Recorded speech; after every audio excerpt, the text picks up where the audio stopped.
Seattle. And this is one of the teams, I mean, sometimes the years blend together for me, so it's hard for me to remember season from season. But I can tell you, I mean, we definitely thought these guys were just going to be awful last year, right? I mean, going in and it's just like, oh, they lost Russell Wilson. Russell Wilson was, the anchor of this team. They're so bad. Oh, wow, they're going to start Geno Smith. This is going to be an embarrassment.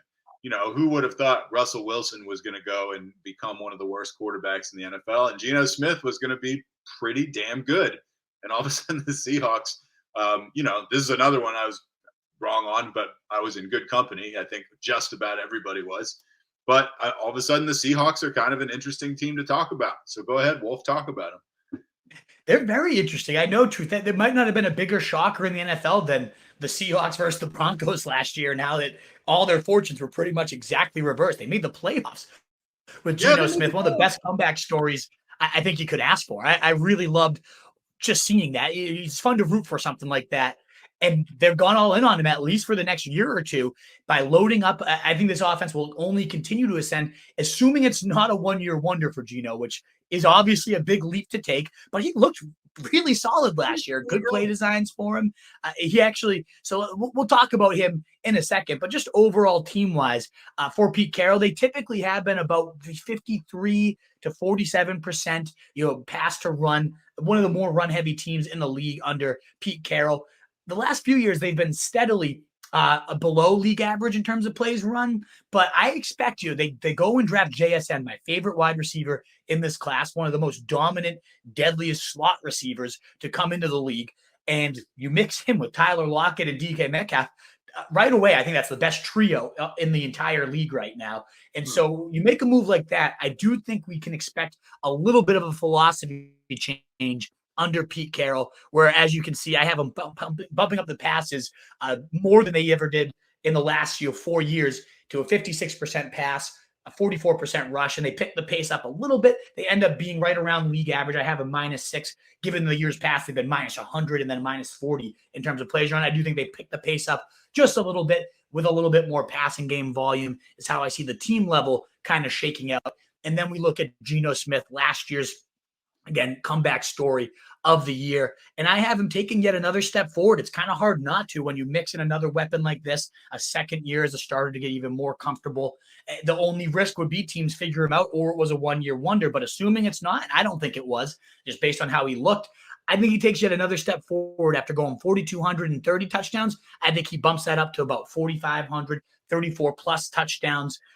He was the number one deep passer in the league last year, completed nearly 50% of his passes over 25 yards. He had 14 touchdowns on such throws. And now you mix in a speedy slot guy like JSN, the mismatches are going to be endless that you can create. Now, they did run 3 receiver sets among the lowest in the league last year, but they didn't have a weapon like JSN. I imagine that is going to be a big philosophy switch, and that will again lead to more pass attempts for this team. So I think Geno continues to build on that impressive quarterback 5 finish last year. He was top 12 in over half his game. He only had 1 dud on the season. Every other game was above 15 points. So he was dominant. He had some huge spike weeks as well. And when you have this trio, another year with added linemen that was already a big boost last year, I really think Geno is going to continue to be a beast this year and bring a nice aerial pie to this team. And then you have some really impressive mouths, as we talked about, my favorite trio of receivers in the league. How do I see it getting distributed between them? So in terms of target share, kind of like the 49ers, you have great mouths, and I think it's going to just be very concentrated on those 3 big mouths here, that being DK Metcalf, Tyler Lockett, and JSN, that dangerous trio of wide receivers. I have all of them going for at least 118 targets, and that doesn't happen very often, where you have 3 receivers. Often you can see 2 get to 120 or so, but you very rarely see 3 approach that. But I think just given the talent level of all 3 of these guys and the rapport we've already seen between Lockett, Metcalf, and Geno Smith, you mix in another weapon like JSN, and I do think that's a very fair distribution here. Metcalf himself has seen 140 or more targets, I believe, in 3 straight seasons. Let me just pull it up, grab my notes here real quick. 140, 128, and 141. So right in line with what we've seen. Maybe a little bit gets shaved off because of JSN, but I think that gets off because he's been at 27, 25% market share as well. Seeing that, I think he goes down a little bit in market share, but the team bumping up the overall size of the pie keeps him right around 140 targets. Now, last year, he only had 6 touchdowns. Both years prior to that, he had 12, 12, and then his rookie year, he had 8. So I think that was more of the anomaly, being only at 6 when he is the size and speed of DK Metcalf. And now you have another weapon like JSN to account for. I do expect that we'll see DK Metcalf get back to what we typically see touchdown-wise. And as you can see how I stat out those, so 142 targets, 89 catches, 1,100 yards and 11 touchdowns seems very, very reasonable for DK Metcalf. Maybe the touchdowns don't quite hit there if JSN is as dominant as he can be, but he's not much of a red zone scare, in my opinion. I think this only opens things up for DK Metcalf. And then we got Lockett doing what Lockett does. Another 120-ish targets, another 80. He's been insanely consistent his last 5 years. It doesn't matter who was throwing to him. Tyler Lockett, these last years, has had at least 23% target share, 8 touchdowns, 1,000 yards in 5 seasons. And I don't think any reason, yes, again, JSN could potentially even take him over as the number 2. And I still think we could see Tyler Lockett put up 1,008, an 80 catch season, just like we've come to expect from him. But again, JSN, the new arrival, I think he's going to walk right in. And when you got these 2 guys on the outside and you're as deadly as he is in space and after the catch, he could easily outscored Lockett. He has the upside to outscore Metcalf. I think he's a year or 2 away from being the true number 1 here, but there is like Cooper Kupp layup targets just over the middle and making everybody else miss. That's the type of upside this kid. Remember, he was at Ohio State with Olave, with Garrett Wilson. If you ask anybody who are 2 of the most promising young receivers in the league, they'd be probably the first 2 you bring up.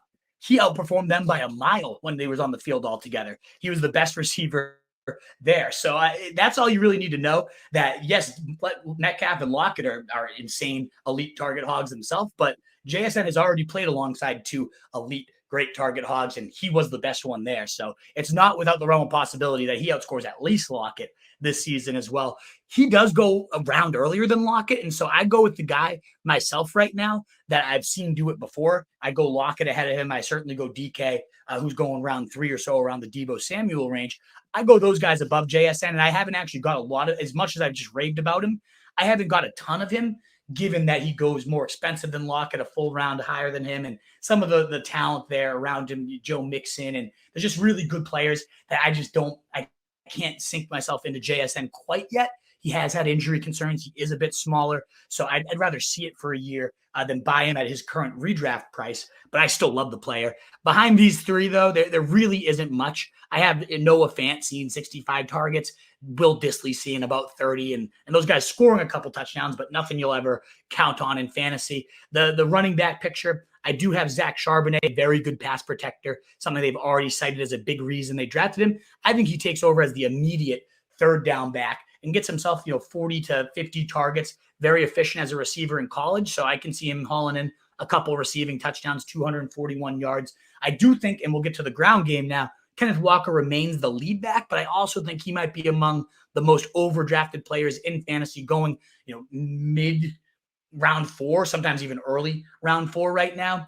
I just don't think they drafted Zach Charbonnet, a really good player, in round 2 to keep it a Kenneth Walker type of show. He only had 220 carries last year anyway, so I'm projecting him right in line with what we've already saw. I think he'll be right as efficient as he was. I really like the player. I mean, he had some really great highlights last year. I had him on a bunch of my teams. A lot of people dropped him, and then as soon as he took over, he was an absolute beast. So I am a big fan of Walker. It was a bit boom or bust. He wasn't great in the passing game, and he got Geno hurt.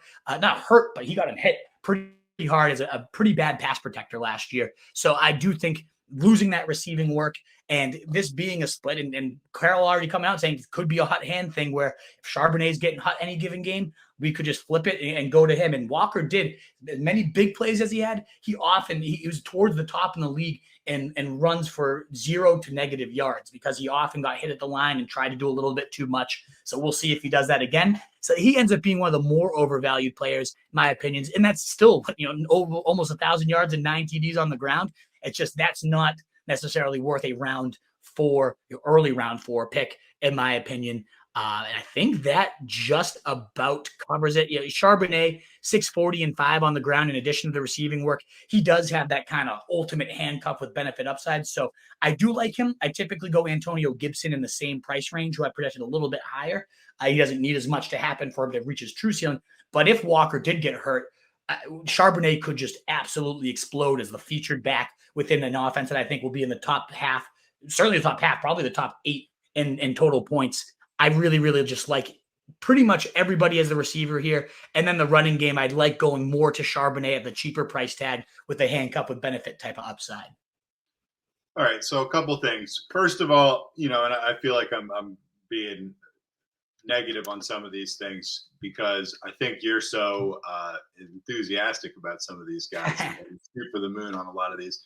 I love Geno Smith. I'm a big fan of his story, and by all accounts, like he's very well respected. Even when he hadn't had this miracle season, he's very well liked around the league. You can't really find anybody say a bad thing about him, and so I'm kind of always drawn to guys like that and root for them, and I continue to root for him. With that said, I have a hard time believing he's going to go for 4,500 yards and like 35 touchdowns. Like that just it. I hope it happens. It's hard for me to believe he's going to surpass what you referred to in the notes as a miracle season. It's like, miracle season. And yeah, we're going to up that by 10, 15%. I don't know. I'm a little skeptical about that. I do love DK. That's how much respect I have for JSN. Truth is, so this Geno already did 4,230. Like, I don't think it's a huge bump at all when you add the talent level of a JSN and how dangerous that's going to make this team to defend. Eventually, I think that you're right. So we don't have this, or at least I don't have this data in front of me right now.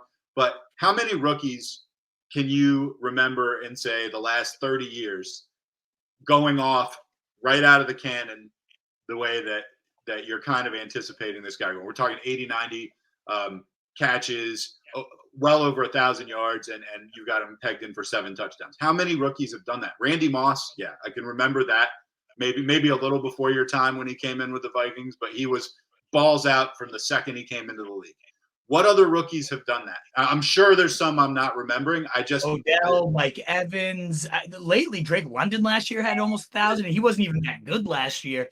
It happens. It used to be a huge anomaly. It used to be the 3-year breakup and the 2-year, yes, but we've definitely seen some rookies come in and do some damage. Agree, the game has changed, and we have seen rookies come in to do some damage. I'd be interested in seeing some of those guys' stat lines as rookies, aside from Moss, and how they would stack up to this. It's not impossible. I don't know. It's one of those things where they're going to have to prove it to me. And I hope they do, because I'm a fan of the Seahawks. I'm a fan of Geno. But, to continue to feed those 2 huge mouths that are already on the team and then bring this guy in and be like, well, shit, he might be the best one of all of them. And it's all kind of dangling on the edge of Geno Smith being even better than he was in a year where, like, we've already declared it was a miracle. I don't know. That seems like a lot to me. But like I said, I'm pulling for him.